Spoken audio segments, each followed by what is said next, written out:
Simone Simon aqui com a gente para falar sobre negociação. E, aliás, vamos entrar nessa questão de negociações justas também.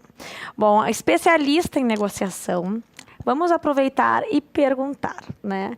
Quando devemos partir para negociar? Eu costumo dizer que um dos grandes erros que a gente comete ao negociar, talvez o maior deles, é a gente se focar numa posição e não nos interesses. Posição é aquilo que você diz que quer, interesse é o que está por trás, são os seus desejos, as suas necessidades. E para definir o que é justo ou não é, eu gosto de citar o exemplo do João, da Maria e da laranja. Tu tens 2 filhos, Ali? Tenho. O Henry ainda não pede uma laranja, mas daqui a pouco vai estar pedindo. Sim. Digamos que o Henry e o Thomas estão disputando uma laranja que tem em casa. Como que tu faria essa negociação? Como é que tu dividiria a laranja com eles? Eu posso dividir ela no meio ou é proibido eu dividir? Eu tenho que optar por um ou Como outro? que tu quer dividir? Aí eu dividiria ela no meio e daria uma metade para cada um. É justo? A meu ver, é justo. É justo, concordo que seja justo.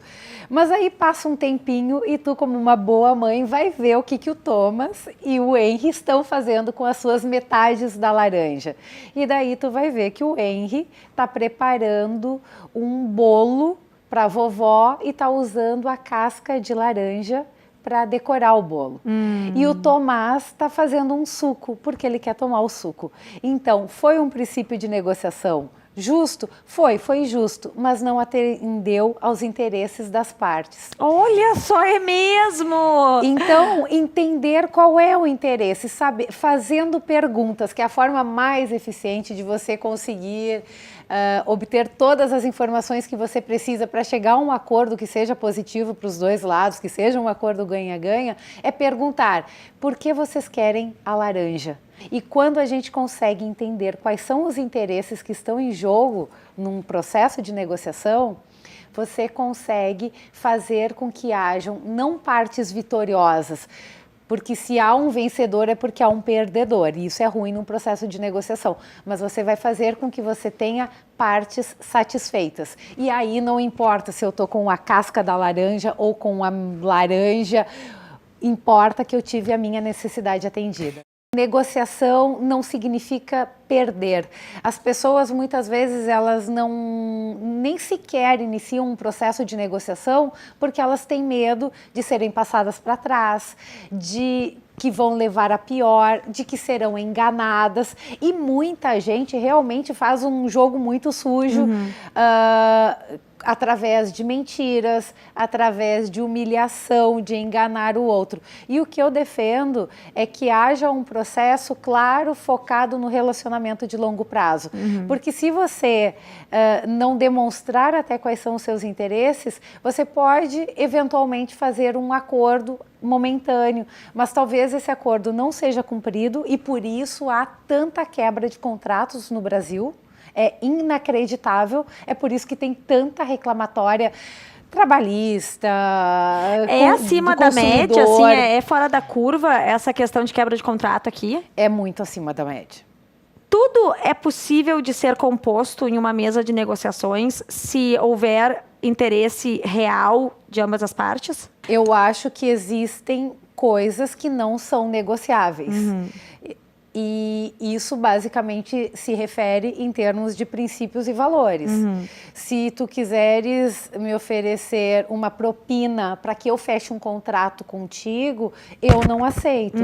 Então aí encerra o meu processo de negociação.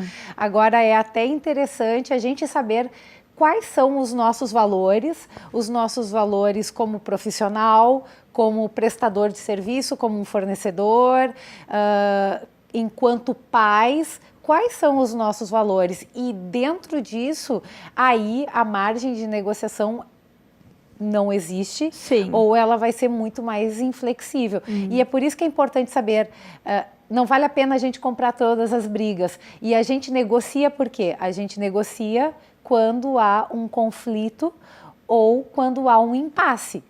Se o que eu quero corresponde exatamente ao que tu queres, a gente não tem nada que negociar. Sim. A gente negocia quando eu quero ir ao cinema e tu queres jantar fora. Quando eu quero viajar nas férias e tu quer trocar de carro. Ui, que a gente negocia muito com o marido dentro de casa, então. Claro, ou a gente negocia salário, ou a gente negocia para que o seu colaborador se engaje verdadeiramente num projeto. Então, a gente negocia o tempo todo. Eu, particularmente, acho muito difícil negociar valores, por exemplo. Mas se tu sabe que teu valor é esse, Preço, o que tu quer faz, dizer, é preço, exatamente. de Prestação de algum serviço. Tu tem que passar por um processo de autoconhecimento antes e até mesmo uma preparação muito forte para um momento de negociação. E esse momento de preparo é a base de qualquer negociação, Ali. Quando você sabe quais são os seus interesses, quais são os seus diferenciais, quais são os benefícios que você oferece, quais são os valores, não financeiros, mas o valor daquilo que tu propõe, então tu consegue chegar num momento de negociar muito mais fundamentada, com mais dados e saber isso não simplesmente da sua parte, mas saber do outro. Qual que é o interesse do outro lado, quais são possíveis moedas de troca que vocês possam compor e fazer com que não seja simplesmente o valor monetário, simplesmente o preço a ser pago, mas de que forma que com outras coisas que te interessem e interessem a outra parte possam ser compostas de forma a chegar ao melhor acordo. E é um erro também, as pessoas acreditam que o bom negociador é uma pessoa que fala bem, mas na verdade o bom negociador é uma pessoa que escuta bem. O bom negociador, ele é curioso, ele sabe fazer perguntas, ele sabe buscar informações do outro lado. E aí, juntando com esse autoconhecimento, cara, vai pro mundo, né? O resultado se torna muito superior do que aquilo que inicialmente você poderia conquistar.